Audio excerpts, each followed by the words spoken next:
Hey everyone, what's going on? So, as you can tell by the title, tonight I'm actually talking about Dragon Ball Super card game. So, I got into this game recently at the Crossworlds release, and so far I've been doing pretty good with this game. I've been going to locals pretty frequently and getting a lot of new cards and information about the game, and pretty much having a generally good time so far. But for everyone who doesn't know too much about Dragon Ball Super, in this game, every player has a 50 card deck and a leader card, and pretty much your deck is built around your leader card, or your leader card is designed to help your deck. But something that I've noticed at locals is there's a lot of really obscure leader cards, and they're just really bad. And today I want to talk about why these leader cards are bad.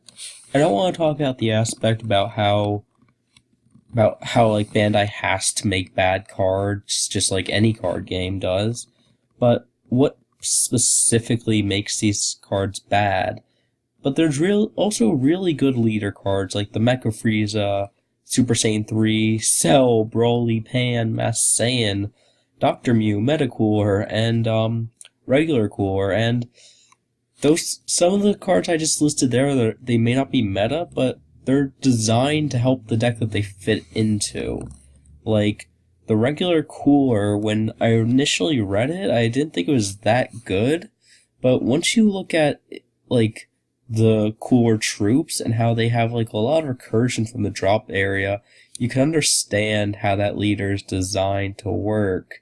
Whereas something with the father-son Kamehameha, if that attack is stopped initially, you'll probably lose.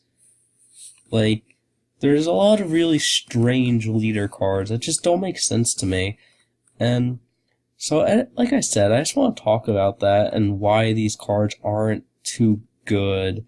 So, for what a leader card needs for it to be good is, like I mentioned before, is it needs to support the deck. It needs to be doing something that helps your deck's win condition, or your deck needs to be doing something that helps your leader's win condition.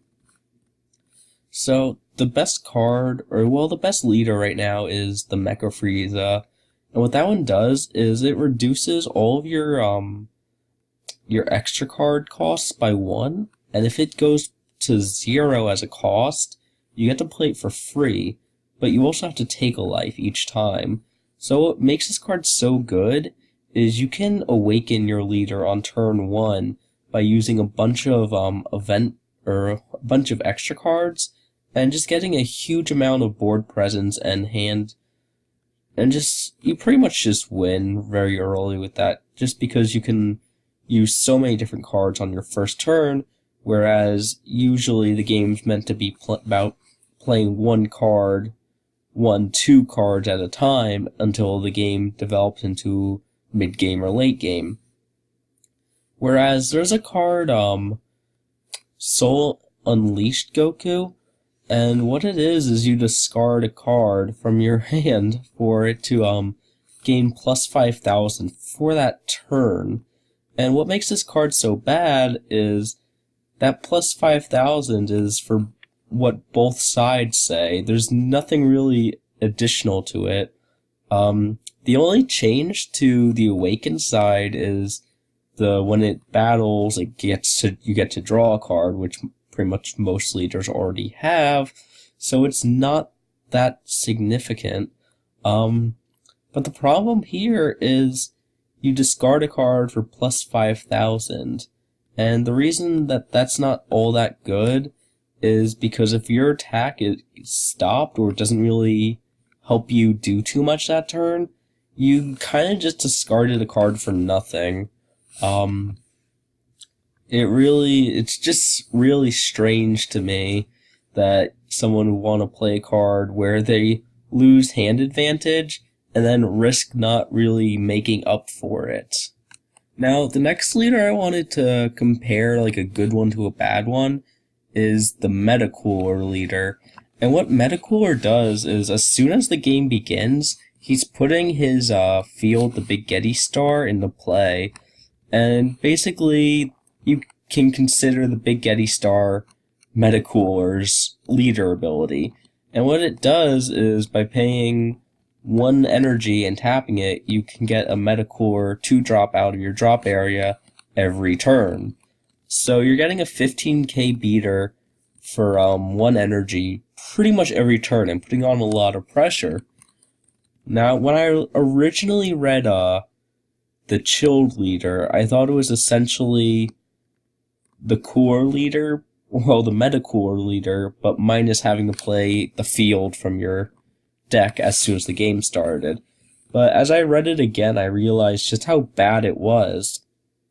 So the chilled leader, when it attacks, it'll put out a token, but the token only has 10k and not 15.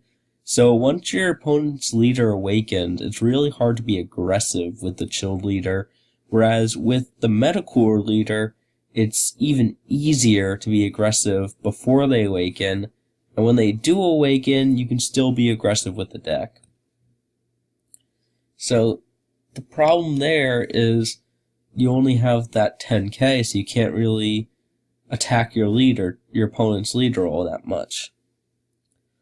So the problem with this is the leader is clearly trying to put on be aggressive, but it just, the 10k tokens aren't aggressive. Well, they're not aggressive after your opponent awakens, and post Crossworlds, there's a lot of leaders and decks designed to awaken as early as they possibly can by using cards that they play to lose life, whereas instead of waiting for your opponent to take your life energy and being able to awaken. So there you can see the next problem. Now another leader I wanted to talk about that's just generally bad is Beerus, and Beerus is essentially the Exodia of this game. On his Awaken side, you can tap 16 energy, and you automatically win that game. Now, the problem there is 16 energy. As soon as your opponent sees that you're playing the Beerus leader, they know that they need to be playing aggressive the whole time, because they only have, at most, 16 turns. And 16 turns is a lot of time to push for game, because you're going to most likely be trying to play defensive to get to that 16 energy. So you see the problem there is, a lot of the time you're not going to get to that 16 energy because your opponent is just going to be doing all their stuff, plus they get to play extra aggressive because you're trying to play defensive. And finally, the next good leader I want to compare to a bad one is the Broly leader. So with the Broly leader, whenever it attacks, it can only attack leader cards. And when it does attack, both people have to discard a card from their hand, but you can prevent having yourself to discard with the Broly's ring. And then on its flip side, whenever it attacks, both players discard a card and send one of their battle cards to the drop area. But there's also a way to make that drop not so bad by playing a 2-drop green, whose name escapes me right now. Whenever it goes to the drop area from your battle area, you can just discard a card and bring it back into active mode. So that actually will let you play even more aggressive with the Broly deck, which is really good because with Broly you're forcing your opponent to play defensive pretty much the whole game. Now, the bad card I want to compare it to is the Vados leader. So the Vados leader, it can just attack your opponent's active modes. So this card is also trying to be aggressive, but the difference here is when Broly attacks, you have to attack the leader but you're also forcing your opponent to lose a battle card. Whereas with Vados, you have to use Vados to attack that battle card that you want to get rid of. So you're basically losing your leader swinging at your opponent's leader every turn because you somehow want to get this advantage with Vados. But the problem here is there's really no way to build around these type of things. Like with Chill, there's no way to build around him making these 10k tokens really. With Vados, there's really no way to build around her attacking active modes.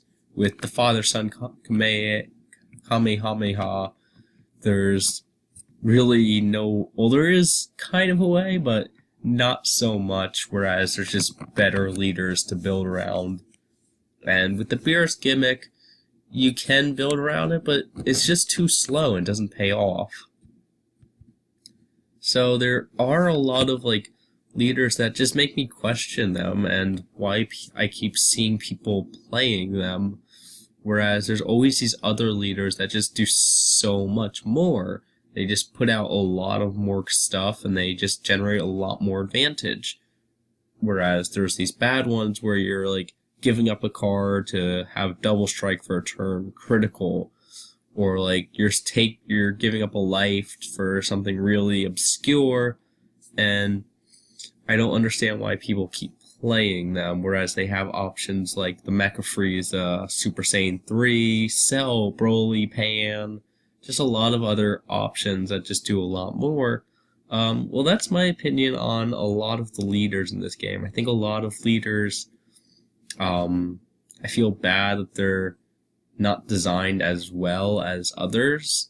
That's why I think about, there's a lot of leaders in the game that just, overall, it's hard to play them because their leader skill isn't that useful, and it doesn't, there's really no way to sync it into a deck strategy. But, like I said, that's my opinion on, leaders in this game. Let me know what you guys think in the comments below. And what did you think about this first Dragon Ball Super discussion? Let me know what you guys think about that as well. What should I discuss next about Dragon Ball Super?